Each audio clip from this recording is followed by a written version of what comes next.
हमसे ना होई रोपनिया होई रोपनिया।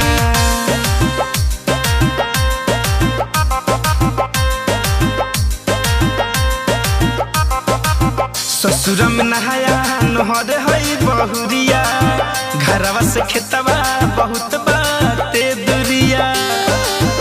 ए राजा जी हाँ हाँ, ससुर में नहाया नहर हई बहुरिया, घरवा से खेतवा बहुत बाते दुरिया। टूटी पाए जनिया बलाम हो ए सजन हो, हमसे न हो रोपनिया बलाम हो, हमसे न हो रोपनिया रोपनिया, हमसे न हो रोपनिया।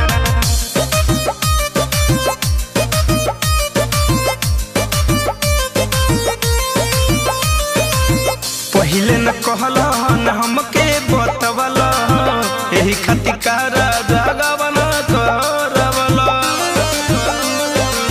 राजा जी हाँ, पहिले न कहल न हमके बतवल, यही खातिर कारा जगवन करवल।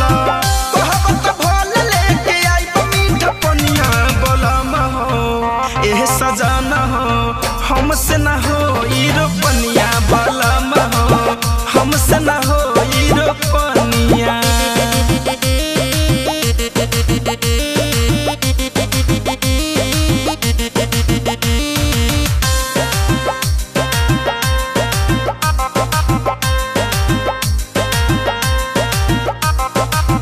धरे कंधन जब बुझ मोर परेशानी, नैहर के लोग जानी होई बदनामी। दिन जितेंद्र जी तू बुझ परेशानी, नैहर के लोग जानी होई बदनामी।